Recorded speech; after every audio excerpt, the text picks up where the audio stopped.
வணக்கம் நேயர்களே.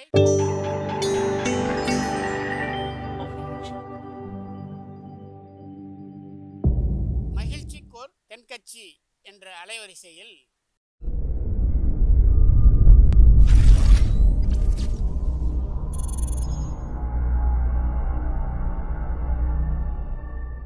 சிரிப்போம், சிந்திப்போம், செயல்படுவோம் என்ற தொடர் நிகழ்ச்சி தினமும் காலை 8 மணிக்கு யூடியூப் அலைவரிசையில் ஒளிபரப்பாகும் என்பதை மகிழ்ச்சியோடு தெரிவித்துக் கொள்கிறோம். வாயில் கொழுப்பு இருந்தாலும் பரவாயில்ல சார், எப்படியாவது ஒரு வழியாக சமாளிச்சுக்கலாம். ஆனால் வயத்தில் மட்டும் கொழுப்பு இருக்கக்கூடாது சார். அப்படி இருந்தால் அதை அலட்சியமாகவும் விட்டுறக்கூடாது சார் அப்படின்னு ஒருத்தர் சொல்லிட்டு வந்தார். அதுக்கப்புறம் தான் அவர்கிட்ட பேசி பல விவரங்களை தெரிஞ்சுக்க முடிஞ்சுது. சில பேர் சொல்லுவாங்க, எனக்கு தொந்தி கிடையாது சார், வேணும்னா என் வயத்தை அழுத்தி பாருங்கள், கல் மாதிரி இருக்கும்பாங்க. வயிறு கல் மாதிரி இருந்தால் உள்ள கொழுப்பு இல்லைன்னு நினச்சிடக்கூடாது. வயிற்று தசைக்கு அடியில் உள்ள கொழுப்பு சில வாத்தியங்களில் இருக்குமே நரம்பு, அது மாதிரி டைட்டாக இழுத்துக்கிட்டு இருக்குன்னு அர்த்தம். அதனால் தொட்டு பார்த்தா கல் மாதிரி தான் இருக்கும், இருந்தாலும் தொந்தி தான். வயிற்றில் கொழுப்பு அதிகமாக இருக்கிறது சங்கடம்தான். அதனால் கொலஸ்ட்ரால் அளவு அதிகமாகும். இதய நோய்கள், நீரிழிவு, ஹைப்பர் டென்ஷன், ஸ்ட்ரோக்கு இது மாதிரி ரிஸ்க்கெல்லாம் அதிகமாகும். ஒருத்தர் ஒல்லியாக இருக்கலாம், உடம்பு எடை அதிகப்படியாக இல்லாமல் இருக்கலாம். அப்படி இருந்தால் கூட அவர் உடம்பில் மற்ற பகுதியை விட வயத்தில் கொழுப்பு அதிகமாக இருக்கும். நாம் தான் ஒல்லியாக இருக்கிறோமே, நமக்கு ஒன்றும் இல்லை அப்படின்னு நினச்சிடக்கூடாது. சரி, நம்ம வயிறு இருக்க வேண்டிய அளவை விட அதிகமாக இருக்குதா இல்லையா, அதை எப்படி கண்டுபிடிக்கிறது? அதுக்கு சில வழி இருக்குது.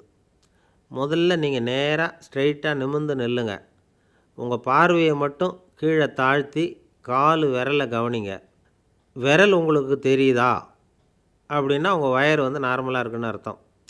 கால் விரல் உங்கள் கண்ணுக்கு தெரியலையா அப்படின்னா உங்களுக்கு வயிறு பெருசு தான். இன்னொரு வழி இருக்குது. அது என்ன தெரியுமா? ஒரு தரையில் நீட்டாக படுத்துடணும். 1 மீட்டர் நீளம் உள்ள அளவுகோல் ஒன்று எடுத்துக்கோங்க. கழுத்து எலும்பில் ஒரு பக்கத்தையும் இடுப்பில் ஒரு பக்கத்தையும் வைங்க. பக்கவாட்டில் வைங்க, அதாவது படுக்கவாட்டில்.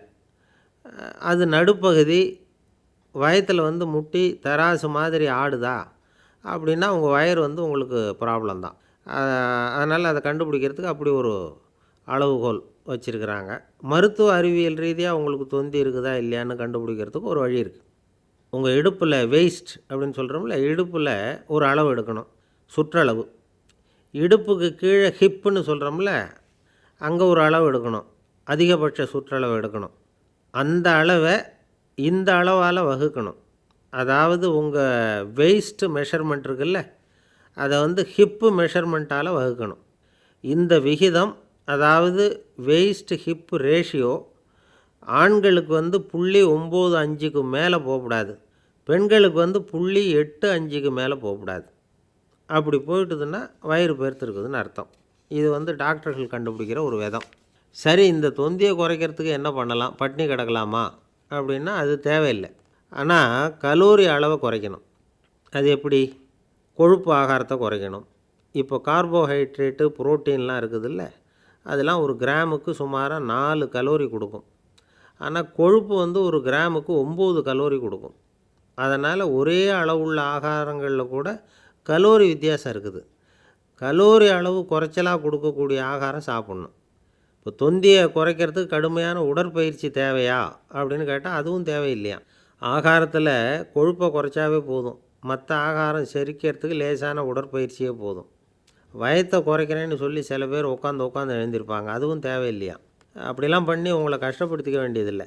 வயத்தை குறைக்கிறதுக்கு அதெல்லாம் உதவுறதில்லை அப்படின்னு அது சம்பந்தமான நிபுணர்கள் சொல்கிறாங்க. இப்போ இது சம்பந்தமாக 1984 ஒரு சோதனையே பண்ணி பார்த்துருக்குறாங்க.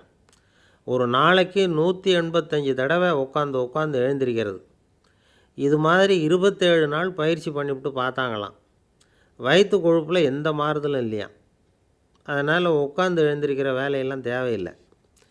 தொந்தியை குறைக்கிறதுக்கு முயற்சி பண்ணுறவங்க தோற்றத்தை அழகாக்கிறது ஒரு பக்கம் இருந்தால் கூட ஆரோக்கியமான நீண்ட வாழ்வுக்கும் அவங்க அஸ்திவாரம் போடுறாங்கன்னு தான் அர்த்தம். ஒருத்தர் வந்தார், சார் எனக்கு தொந்தி இருக்கா இல்லையான்னு கண்டுபிடிக்கிறது கஷ்டமாக இருக்குதுன்னார். சரி, நான் கண்டுபிடிக்கிறேன், இப்படி தரையில் காலை நீட்டி ஸ்ட்ரைட்டாக படுங்க அப்படின்னோம். சரின்னு படுத்துட்டார். இப்போ உங்கள் கண்ணை திருப்பி கால் கட்டை விரலை பாருங்கள், கட்டை விரல் தெரியுதா அப்படின்னு கேட்டேன். தெரியுது சார்னார். நீங்கள் தெரியுதுன்னு சொல்கிறத நான் எப்படி நம்புறதுன்னேன். அதோ தெரிகிற அந்த கட்டை விரல் நுனியில் ஒரு ஈ கூட உட்காந்துருக்குது பாருங்கள் சார் அப்படின்னார். அப்படின்னா நீங்கள் பார்க்குறது கட்டை விரல் இல்லை சார், உங்கள் மூக்கு நுனி, அங்கே தான் இப்போ ஈ உட்காந்துருக்குது அப்படின்னோம். அவர் ஒரு மாதிரி ஆயிட்டார். ஐயா தென்கட்சி கோ சுவாமிநாதன் அவர்களின் மகிழ்ச்சி கோர் தென்கட்சி தொடர் நிகழ்ச்சியினை கேட்டு பயன்பெறுங்கள். நிகழ்ச்சியினை பிடித்திருந்தால் உங்களுக்கு கமெண்ட் பாக்ஸில் உங்கள் கமெண்ட்டுகளை பதிவு செய்யுங்கள், ஷேர் செய்யுங்கள், லைக் செய்யுங்கள், கண்டிப்பாக சப்ஸ்கிரைப் செய்யுங்கள். நன்றி, வணக்கம்.